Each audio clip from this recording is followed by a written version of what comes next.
Hello student, स्वागत है आपका हमारे YouTube channel the English world English classes में।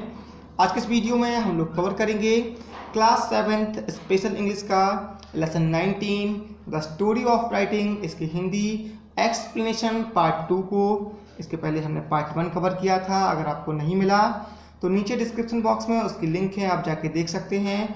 और जो भी स्टूडेंट्स हमारे यूट्यूब चैनल पे न्यू हैं तो प्लीज़ चैनल को सब्सक्राइब कर बेल आइकन को प्रेस जरूर कीजिएगा ताकि आने वाले सभी वीडियोस आपको सबसे पहले मिल सकें। तो चलिए शुरू करते हैं हमारा वीडियो। अभी तक हमने पढ़ा था कि हमारी जो नगरी सभ्यता है वो पूर्ण रूप से वो किस पे डिपेंडेंट है, लिखने पे है, लेखनकार पे है। अगर हम इसे खो देंगे तो पुनः आदि मानव की श्रेणियों में पहुंच जाएंगे। नेक्स्ट जो है, जब लेखन नहीं था तब कैसे क्या होता था, इसको हम पढ़ते हैं।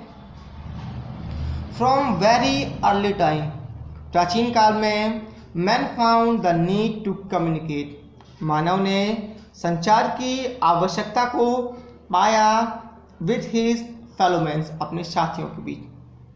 प्राचीन काल में जो मानव थे उन्होंने अपने अन्य साथियों के बीच संवाद करने की आवश्यकता को महसूस किया। He did this with the help of sine, और वह एक प्रतीकों के माध्यम से या मदद से ऐसा किया करता था। A story is told of Scythians of those time, उस समय जो साइथियंस थे उनकी एक कहानी जो है वो कही जाती है। They wanted to send a message to the Persian, वो पर्शियन को एक संदेश भेजना चाहते थे। टेलिंग देम, उन्हें ये बताना चाहते थे कि they would attack and defeat them, कि वो उन पर आक्रमण कर उन्हें हरा सकते हैं या हरा देंगे। But as they did not know the art of writing, चूँकि उन्हें लिखने की कला जो थी वो नहीं आती थी। They send the Persian a bird, a mouse, a frog and 5 arrow, तो उन्होंने, अब चूंकि उनको लिखने का कला तो था नहीं, इसलिए उन्होंने उनके लिए एक पंछी, एक चूहा, एक मेंढक और 5 तीर भेजे। These were meant to be the sign for what they wanted to communicate to the Persian. These were meant to be sign for what, ये उस चीज़ का प्रतीक थे कि जो वो पर्शियन से कम्युनिकेट करना चाहते थे, संवाद करना चाहते थे। If they had written a letter, यदि वो पत्र लिखते, दे वुड हैव सेड, वो ये लिखते या ये बोलते, O Persian can you fly like birds, क्या तुम पंछियों की तरह उड़ सकते हो। Can you dig into the earth and hide yourself like mice, क्या तुम चूहे की तरह धरती खोदकर छिप सकते हो। Can you jump over water and wet land like frog, क्या या वो जो थे वो चूहे के, वो मेंढक के जैसे गीली धरती पर और पानी के ऊपर कूद सकते हैं। If you can't do any of these things, यदि वो इनमें से या ऐसा कुछ नहीं कर सकते। Do not try to indulge in war with us, तो हमसे युद्ध करने की कोशिश भी ना करना। We shall attack you with our arrow, हम अपने तीरों से तुम पर आक्रमण कर देंगे। एंड डिफीट यू, और तुम्हें परास्त कर देंगे। अगर वो पत्र लिखते तो कुछ ऐसा मैसेज उनका होता, लेकिन चूंकि उनको लिखने की कला नहीं थी इसलिए उन्होंने ये साइन भेजे थे। Perhaps शायद the Scythians were able to communicate all these ideas to the Persian in that way, शायद जो साइथियंस थे वो पर्शियन से इस विचार या इस आइडिया को कम्युनिकेट करने में सक्षम थे। बट लेकिन we now see that it was very clumsy, लेकिन अब हम देखते हैं कि ये बहुत ही क्लम्सी, कैसा है, बेहुदा है, बेतुका है, it was not only clumsy, यह ना केवल बेतुका है बट ऑल्सो बल्कि इनकॉन्वीनिएंट, बड़ा ही परेशानी भरा है। फॉर सच अ मैसेज, इस प्रकार के संदेश can not be preserve for long, लंबे समय तक संरक्षित नहीं किए जा सकते हैं। फॉर इंस्टेंस, उदाहरण के लिए, the ancient Egyptian who wanted to keep a record of their kings would have found this method not only clumsy and inconvenient but also useless. जो प्राचीन मिस्र के निवासी थे, who wanted to keep a record, जिन्होंने भी इस उनके जो राजा थे उनके इस रिकॉर्ड को रखना चाहा या रखना चाहते थे, तो उन्होंने पाया कि इस प्रकार की जो विधियां हैं वो बेतुकी, परेशानी भरी और साथ ही साथ कैसी हैं, बेकार हैं। They invented a kind of writing called hieroglyphics which means sacred carving, और उन्होंने एक अलग प्रकार की राइटिंग को खोजा जिसे हेरोग्लिफिक्स कहते थे, जिसका मतलब था पवित्र लेखन। The Egyptian writing is called sacred, जो मिस्र के निवासी थे, मिस्र वाले थे, वो राइटिंग को सैक्रेड, पवित्र कहते थे, बिकॉज क्योंकि it was mainly used in temples and tombs, क्योंकि यह मुख्य रूप से मंदिरों और जो मकबरे थे उनमें उपयोग होती थी।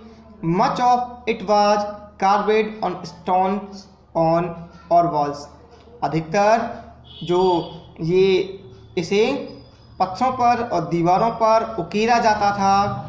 हेरोग्लिफिक्स were a kind of picture writing, जो हेरोग्लिफिक्स थी वो एक प्रकार की चित्रलिपि थी।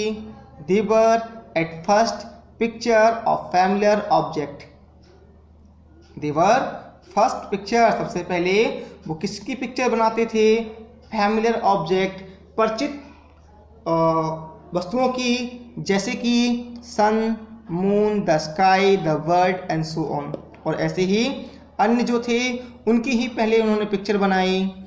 Every picture was a sign for the object draw and mean nothing more, हर एक जो पिक्चर थी उस ऑब्जेक्ट को प्रतीक थी और इससे अधिक कुछ नहीं था।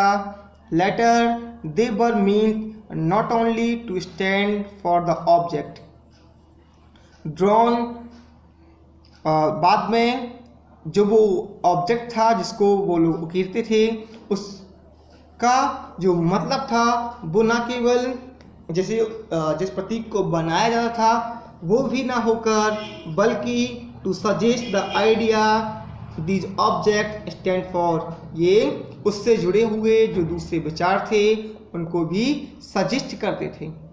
A picture of N arm could be used to represent not only that part of the human body, जो एक आर्म था, एक भुजा थी, उसकी जो पिक्चर थी, उसका जो चित्र था वो ना केवल एक मानव के शरीर के हिस्से को ही रिप्रेजेंट नहीं करता था बट ऑल्सो स्ट्रेंथ, बल्कि वो बाहुबल को भी, शक्ति को भी दिखाता था।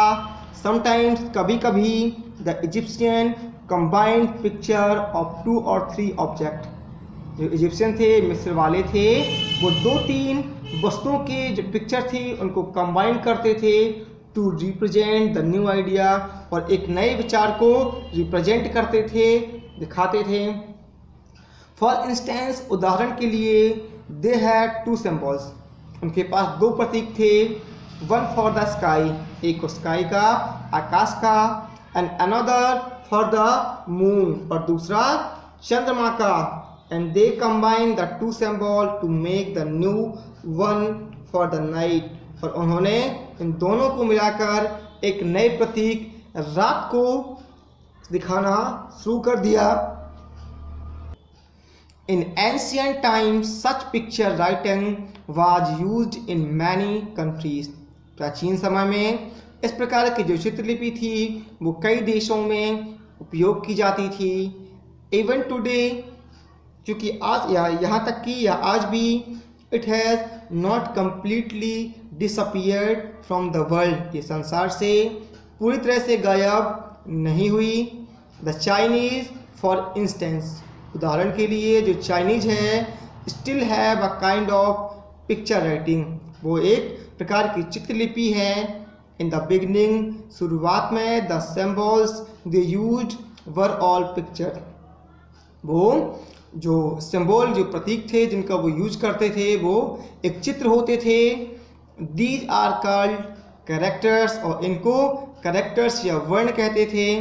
Chinese has characters not only for every kind of object, Chinese में जो कैरेक्टर हैं वो न केवल हर प्रकार के वस्तुओं के वर्ण हैं, जो वर्ण हैं वो हर प्रकार की वस्तुओं के हैं, बल्कि फॉर एवरी आइडिया, और उनके विचार भी हैं, उनका एक आइडिया भी है। Very often the character for two object are combined to get a character for an idea और थॉट, और अक्सर ही जो कैरेक्टर हैं दो वस्तुओं के जो ऑब्जेक्ट्स हैं उनसे जुड़े हुए जो कैरेक्टर हैं उनको इकट्ठा करके एक नया कैरेक्टर बनाते हैं जो एक नए विचार और आइडिया को देता है। फॉर एग्जाम्पल, उदाहरण के लिए, it has characters for hand and eyes, इसमें हाथ और आँख का जो कैरेक्टर है, जो वर्ण है, and these are combined to get the character for look, और इनको यदि कंबाइन किया जाए, कंबाइन कर देखने का जो वर्ण है उसको प्राप्त किया सकता है, बनाया जा सकता है। In spite of all these complication, इन जटिलताओं के बावजूद भी Chinese is a complete system of writing, जो चाइनीज़ लैंग्वेज है, भाषा है, उसका एक कंप्लीट पूर्ण लेखन तंत्र है, सिस्टम है। बट लेकिन it is very difficult to learn, इसको सीखना बहुत कठिन है, क्योंकि you will have to master almost as many character as you have ideas, आपको जितने अधिक कैरेक्टर हैं या जितने अधिक विचार हैं उनसे आपको परिचित होना पड़ेगा। Since the number of characters runs to several thousands, it takes a long time to learn Chinese, क्योंकि जो नंबर ऑफ कैरेक्टर्स हैं, अधिकतर जो कैरेक्टर्स हैं वो क्या करते हैं, रन्स टू सेवरल थाउजेंड, वो कई हजार तरीके से उपयोग होते हैं, इसीलिए इसे सीखने में बहुत अधिक समय लगता है। तो ये था हमारा हिंदी एक्सप्लेनेशन का पार्ट 2, जिसमें हमने पढ़ा कि कैसे कि जो साइंटिस्ट थे जब लेखन कला नहीं थी तो उन्होंने अपने मैसेज को भेजा, और उसके बाद मिस्र भाषियों ने इस चित्रलिपियों का खोज की, चित्रलिपियों के माध्यम से उन्होंने अपने आइडियाज़ को रिप्रेजेंट करना शुरू किया, और चाइनीज भी आज भी एक प्रकार की चित्रलिपि ही है।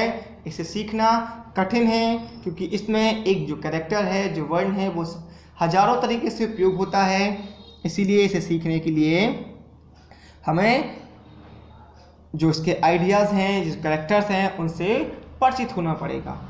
नेक्स्ट जो है वो आपको थर्ड पार्ट नेक्स्ट वीडियो में दे दिया जाएगा। ये आपको कैसा लगा हमें कमेंट बॉक्स में ज़रूर बताएं। अगर पसंद आया हो तो प्लीज़ लाइक और शेयर ज़रूर करें।